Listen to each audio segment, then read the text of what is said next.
সম্পর্কে থাকার পরেও আমরা অনেক সময় বুঝতে পারি না যে যে মানুষটার সাথে আমি রিলেশনশিপে আছি সেই মানুষটা আমাকে সত্যিই ভালোবাসে তো, সেই মানুষটা আমার সাথে চিট করছে না তো, সে কখনো আমাকে ছেড়ে যাবে না তো।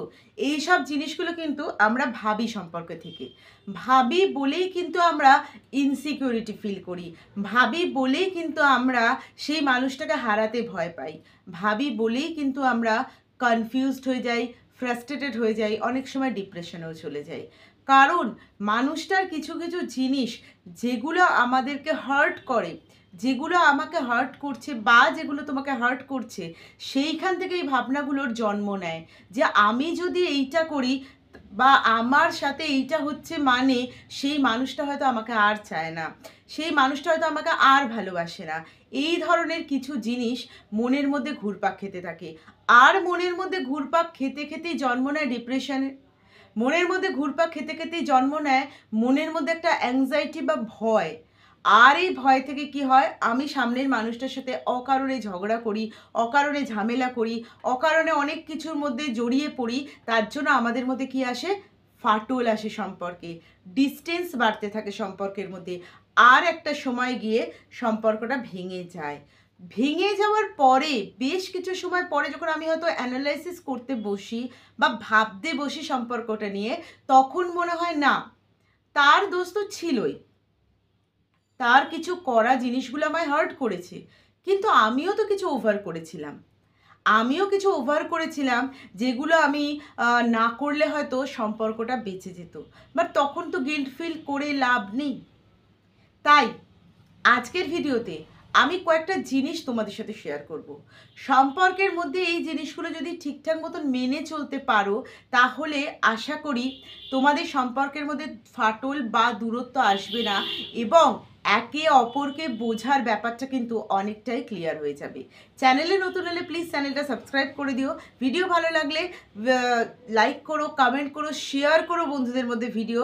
তোমাদের সাপোর্ট গাইজ ভীষণ দরকার, একটু লাইক, একটু শেয়ার, একটু সাবস্ক্রাইব করা, কমেন্টস করা, এই ভিডিওগুলো আরও আরও অনেক মানুষের কাছে পৌঁছে দেবে এবং তারা আমার ভিডিও থেকে উপকৃত হবে।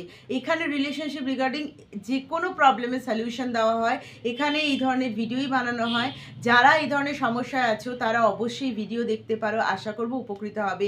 যারা আমার সাথে পার্সোনালি কথা বলতে চাও বা আমার মোটিভেশন সম্পর্কিত ছোটো ছোটো রিলসগুলো ফলো করতে চাও, আমার ফেসবুকে চলে এসো, ফেসবুক বিপাশা রাহা মুখার্জি, পেজ বং পেন্সিল, আমাকে ফলো করো, করে মেসেজ করো পার্সোনাল কথা, এবং ফোন কল রিগার্ডিং মানে রিলেশনশিপ রিগার্ডিং ফোন কলে কথা বলার জন্য। আচ্ছা, কয়েকটা জিনিস। প্রথম কথা, সম্পর্কের শুরুতে পার্টনারকে বলে দাও তোমার পছন্দ অপছন্দের লিস্টটা তাকে দিয়ে দাও। এবার বলবে এইভাবে কি কোনো সম্পর্ক হয়? হ্যাঁ, করতে হয়। কারণ আগামী দিনে যদি আমি সেই প্রবলেমটা ফেস করতে না চাই, আমাকে পার্টনারের কাছে কিছু জিনিস ক্লিয়ার করতেই হবে। যেমন, তুমি কি কি পছন্দ করো না। অতিরিক্ত রাগ, আমি কিছু এক্সাম্পল দিচ্ছি। অতিরিক্ত রাগ, অতিরিক্ত শাসন, অতিরিক্ত পজিটিভনেস, অতিরিক্ত কি বলে না, অনেক কিছু যেগুলো অতিরিক্ত হয়ে যায়, সেই জিনিসগুলো তুমি ওভার কোনো কিছুই পছন্দ করো না। একটা লিমিটে থেকে সব কিছু করাটাকেই তুমি পছন্দ করো। এবার বলবে ভালোবাসা তো লিমিটলেসভাবেই ভালোবাসতে হয়, একদম হয়, কিন্তু একটা কথা মাথায় রেখো, লিমিটলেসভাবে যখনই তুমি ভালোবাসবে, উল্টো দিকের মানুষটা তোমাকে তখনই কিন্তু হার্ট করবে, আর সেই হার্ট করার সেই কষ্টটা তুমি কিন্তু নেওয়ার মতন তখন আর তুমি লিমিটে থাকবে না। তাই জন্য প্রত্যেকটা জিনিসকেই লিমিটে রাখা উচিত। অতিরিক্ত দেখা করা, অতিরিক্ত ফোন, অতিরিক্ত মেসেজ, অতিরিক্ত ফিজিক্যাল নিডস পুরো করা, এই জিনিসগুলো যে তোমার অপছন্দ সেটা তাকে তুমি জানিয়ে দাও, আর তোমার পছন্দের তালিকাটাও তাকে দিয়ে দাও। যেমন ধরো, আমি কিছু এক্সাম্পল দিচ্ছি যেগুলো আমার পছন্দ। একসাথে রুমের মধ্যে টাইম স্পেন্ড করার থেকে চার দেয়ালের বাইরে বেরিয়ে, ঘুরে বেরিয়ে, একটু লং ড্রাইভে গিয়ে, একটু গঙ্গার ঘাটে বসে চা খাওয়া, এই জিনিসগুলো আমার পছন্দ, সেটা তুমি পার্টনারকে জানিয়ে দাও। কারণ কি হয় না, তোমার পার্টনার হয়তো রুম ডেট পছন্দ করে, তুমি রুম ডেট পছন্দ খুব একটা বেশি করো না, করো বাট খুব একটা বেশি না। কিন্তু তুমি পার্টনারকে যদি না বলো, সে সেটা জানবে না, সে হয়তো ভাববে হ্যাঁ এটাই ঠিক। আগামী দিনে গিয়ে যখন তোমার লিমিটটা অতিক্রম করে যাবে, সবসময় সে রুম ডেট চাইবে, তখন তুমি আর বরদাস্ত করতে পারবে না, তখন গিয়ে ঝগড়া হবে। তাই শুরুতে ব্যাপারটা তাকে ক্লিয়ার করে দাও, তোমার পছন্দ তোমার অপছন্দ, এগুলো আমি এক্সাম্পল দিলাম, তোমার নিজের মতন করে তুমি তাকে বলবে। দ্বিতীয়ত, পার্টনার যখন সবার সামনে তোমাকে ইনসাল্ট করছে, পার্টনার যখন তোমার ওপর রাগ দেখিয়ে তোমাকে নিচু করছে, তোমাকে উল্টোপাল্টা কথা বলছে, প্রোটেস্ট তখনই করো, তখনই তাকে স্ট্রিক্টলি জানিয়ে দাও তুমি এইগুলোর পুরো বিরোধী। যদি তোমার সাথে ভবিষ্যতে এগুলো হয়, তুমি কিন্তু সম্পর্ক ভেঙে বেরিয়ে আসতে একবারও ভাববে না আলাদা করে। কারণ কি হয়, প্রথম প্রথম খুব ভালো লাগে, বাবা আমাকে কত শাসন করছে, আমাকে কত মানে পজিটিভ আমার জন্য, আমাকে সবার সামনে ইনসাল্ট করছে, ওটা তখন ইনসাল্ট বলে মনে হয় না, ওটা মনে হয় আমাকে সবার সামনে ভালোবাসা দেখাচ্ছে। আগামী দিনে গিয়ে এগুলো তোমার সহ্যের সীমাটা ক্রস করবে, যখন দেখবে এগুলো বাড়তে থাকছে। তাই জন্য পার্টনারকে বোঝাও রেসপেক্ট কতটা দরকার একটা রিলেশনশিপে। তোমার ভুল হতেই পারে, সেই ভুলটা তোমাকে শোধরানোর জন্য খারাপ ভাষা নয়, ভালোভাবে তোমাকে বোঝানো যায়। এবার বলো আমি পার্টনারকে চিনতেই যদি না পারি, এটা কখনো হয় না। তুমি যখন একটা সম্পর্কে যাবে, সম্পর্কে 2 মাসে তুমি কাউকে বিয়ে করবে না, করা উচিত নয়, যারা করে তারা ভুল করে।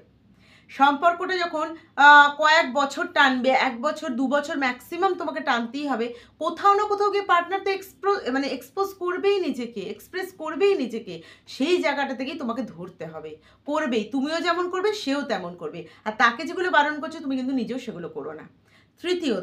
তৃতীয়ত হচ্ছে, সম্পর্ক যখন বিল্ড হচ্ছে, পার্সোনাল নিডস প্রডিউস করা তোমাকে বা প্রোভাইড করা তোমাকে বন্ধ করতে হবে। পার্সোনাল নিডস মানে ধরো তার ফিনান্সিয়াল নিডস, তুমি সঙ্গে সঙ্গে তাকে হেল্প করে দিচ্ছ, যা চাইছে তাই দিয়ে দিচ্ছ। ফিজিক্যাল নিডস, তুমি সে যখন চাইছে তার ফিজিক্যাল নিডস পুরো করে দিচ্ছ। মেন্টাল নিডস, সেটাও একটা নিডস, সেটাও তুমি সে যখন চাইছে তখন তাকে পুরো করে দিচ্ছ। এতে কি হবে, সে তোমাকে প্রয়োজনের অতিরিক্ত প্রিয়জন কখনোই ভাববে না। প্রিয়জন তোমাকে যতক্ষণ না ভাববে, ততক্ষণ কিন্তু তোমাদের বন্ডিং স্ট্রং হবে না। শুরু থেকেই তাকে প্রোভাইড করা তোমাকে বন্ধ করতে হবে। সব কিছুই লিমিটে রেখে যদি চলো না, আগামী দিনে ব্যাপারটা লিমিটলেস হয়েই যাবে, ততদিনে তোমাদের বন্ডিংটা স্ট্রং হয়ে যাবে। শুরুতেই তুমি যদি লিমিটলেস করে দাও, সব কিছু কষ্ট ছাড়া তুমি আর কিছু পাবে না, এটা তুমি লিখে নিও। তাই সম্পর্কের শুরুতে এই ধরনের টিপস অ্যান্ড ট্রিক্সগুলো যদি মেনে চলা যায়, তাহলে এইটুকু বলতে পারি, পার্টনার তোমাকে হার্ট করার আগে 2 বার ভাববে, পার্টনার তোমায় ছেড়ে যাওয়ার আগে 2 বার ভাববে। ভিডিও ভালো লাগলে অবশ্যই চ্যানেলটাকে সাবস্ক্রাইব করো। আর শেষে এটাই বলবো, নিজেকে ভালো রাখো, নিজেকে হ্যাপি রাখো, নিজেকে খুশি রাখো, তাহলে দেখবে আধা প্রবলেম এমনি সলভ হয়ে যাবে। ভালো লাগলে সাপোর্ট করো, ভালো